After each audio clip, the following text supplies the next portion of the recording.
اچھا سوری، اس سے پہلے سے جی وہ جو 7 قسم کے لوگ جی اللہ جی کے عرش کے سائے، وہ ذرا وضاحت کر دیں کہ جی وہ کون؟ اس میں پہلی تو یہ بات ہے کہ کس قدر ضروری ہے اس دن عرش کا سایہ پانا، بے شک، ورنہ تو اللہ کی پناہ ہے. اللہ، کتنا ضروری ہے یہ اس دن عرش کا سایہ پانا. عرش کا سایہ پانے والے 7 لوگ آپ صلی اللہ علیہ وسلم نے فرمایا، صلی سب سے اللہ، پہلا وہ ہے امام عادل، وہ حکمران، صحیح، وہ ذمہ دار جو عدل و انصاف پر قائم تھا، بالکل ٹھیک، عدل کرنے والا. دوسرے نمبر پر وہ نوجوان جس نے اپنی جوانی خاص طور پر اللہ کی عبادت میں گزاری، اللہ کی فرما برداری اور غلامی میں گزاری. صحیح، عبادت کا مطلب فرما برداری اور غلامی میں گزاری. ٹھیک ہے، اور فرما برداری اور غلامی کا مطلب یہ ہے کہ اللہ نے جو کرنے کا کہا وہ کرتا رہا، اور جس سے رکنے کا کہا اس سے رکتا رہا. سبحان اللہ، تیسرے نمبر پر وہ دو آپس میں لڑکے ہوں، وہ آپس میں لڑکیاں ہوں، اور یا وہ لڑکا اور لڑکی ہو جن کی محبت صرف اور صرف اللہ کے لیے ہو. اللہ کے لیے ہی وہ جب آپس میں ملیں تو تب بھی اللہ کے لیے محبت ہو، اور جب وہ جدہ ہوں تب بھی اللہ کے لیے محبت ہو. سبحان اللہ، اچھا اس میں باقی لڑکے اور لڑکیاں تو ٹھیک ہے، لڑکا اور لڑکی کی جو محبت میں نے جی کہا جی جی، فوراً، کیونکہ مائنڈ یہ تو ادھر ٹریگر کرتا ہے، قیامت بھی ہو پھر بھی دماغ تو ہمارا ادھر چلا جائے گا، اللہ رحم کرے. صحیح، تو اس میں یہ ہے کہ ایک خاتون ہے اور وہ ایک ایسے مرد سے محبت رکھتی ہے جس کو وہ نہ کبھی ملی ہے، نہ اس سے کوئی ملاقات، نہ فون، سبحان کچھ بھی اللہ، نہیں ہے، لیکن اس کے علم کی وجہ سے، اس کی حیا کی وجہ سے اس کو اس سے محبت ہے.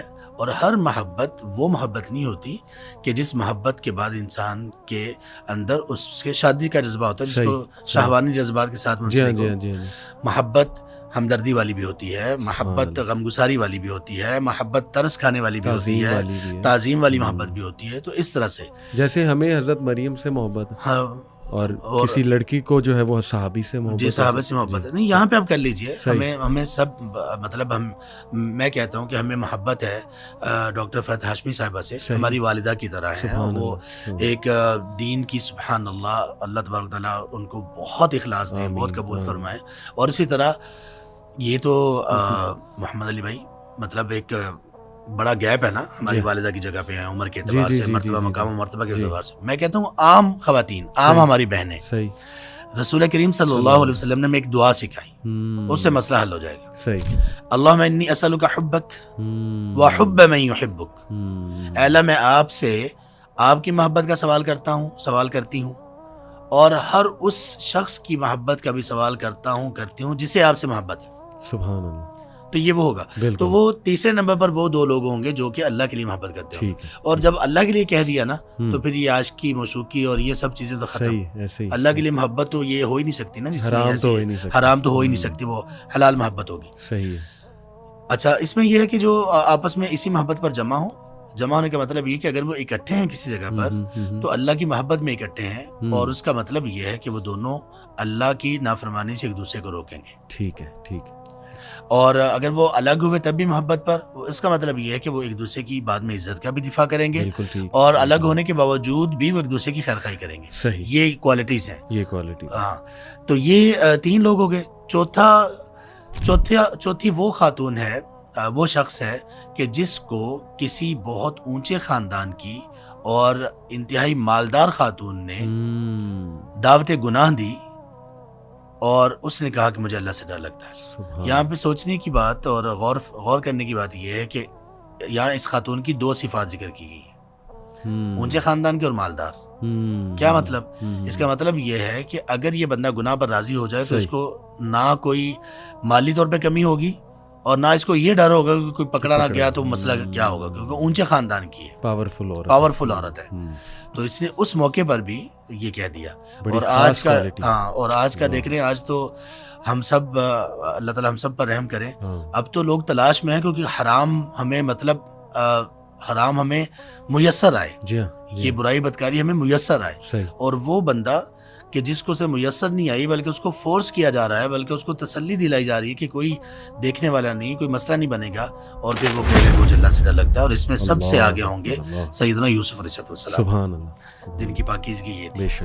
اور 5ویں نمبر پر وہ شخص ہے کہ جو اللہ کی راہ میں ایسے خرچ کرتا ہے کہ اس کے بائیں ہاتھ کو بھی پتہ نہیں دائیں ہاتھ نے کیا خرچ کیا. اللہ اکبر. یہ بھی بڑی دلچسپ حدیث ہے. اس کی صحیح. ہم سنتے رہے اس کو ایک وقت صحیح. تک, یہاں تک کہ ایک شیخ سے ہم نے سنا کہ اس کا معنی کیا ہے. ہم نے اس کے مفہوم پہ کبھی غور ہی نہیں کیا تھا. صحیح.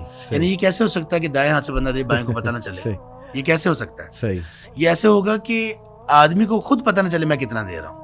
اچھا. اس کی وہ کہتے ہیں صورتیں جو بنتی ہیں, ایک صورت یہ بنتی ہے کہ آپ نے اللہ کی راہ میں دینا ہے, آپ کو پتہ نہیں میری جیب میں کتنے پیسے ہیں, صحیح. آپ بس نکالیں گنے بغیر دے دیں.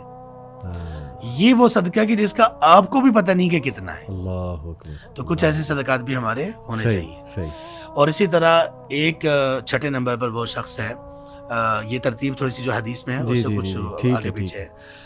وہ شخص ہے ایک کہ جو رجل قلبہ معلق بالمساجد, جس آدمی کا دل مساجد سے معلق ہے. اللہ اکبر. دل کے معلق ہونے کا کیا مطلب ہے؟ یعنی اس کا دل جو ہے نا وہ ہینگ ہوا ہے, اس کا دل اتنا کنیکٹڈ ہے مساجد کے ساتھ, صحیح. جتنا کنیکٹڈ ہمارا اس نوجوان کا ہوتا ہے جس کو گیمز کا شوق ہے, یا جس کو فیس بک کا شوق ہے, یا جس کو سیار و سیاحت کا شوق ہے, یا وٹ ایور ہمارے شوق ہم سب کو معلوم ہے. اس کا شوق کیا ہے؟ مسجد. مسجد میں آنا, مسجد سے باہر آئے تو پھر مسجد کی طرف توجہ, مسجد کی آبادی, مسجد کی صفائی ستھرائی, مسجد میں کیا کام ہونے والا ہے, مسجد کی کیا ضروریات ہیں, یہ سب چیزیں اس میں ہیں. اور آخری نمبر پر آخر میں جس کا ذکر کیا, سبحان اللہ, وہ بھی عجیب شخص ہے, وہ کہ جس نے تنہائی میں اللہ تبارک و تعالیٰ کا ذکر کیا, اللہ کو یاد کیا, اور اس یاد میں تنہائی میں یہاں پہ خاص طور پر جو چیز قابل توجہ وہ تنہائی ہے. اللہ کا ذکر تو ہم کرتے رہتے ہیں, ہم ابھی بھی کر رہے ہیں, آپس میں بھی ہم کرتے رہتے ہیں, الحمدللہ, اللہ اکبر, اللہ کا ذکر ہے. اس شخص نے تنہائی میں اللہ کا ذکر کیا, اور ہم سب جانتے ہیں کہ ہماری تنہائیاں کیسی ہیں, اور آدمی کی اصل وہ ہے جو تنہائی میں وہ ہوتا ہے. بے شک.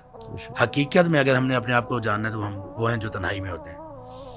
تو تنہائی میں جس شخص نے اللہ کو یاد کیا اور اس کے آنکھوں میں آنسو آ گئے, اللہ کی محبت میں, اللہ کے اس پر جو انعامات ہیں اس پہ, اور اس کے جو گناہ ہیں اللہ کی نافرمانیاں اس کو سوچ کے اس طرح کی کیفیت سے آگے. تو یہ 7 لوگ ہوں گے جو عرش کا سایہ پائیں گے. یہ صرف 7 نہیں ہوں گے, یہ کیٹیگریز ہیں, 7 کیٹیگریز ہیں. جو اس میں فال کرے گا وہ سب اس میں آئیں گے.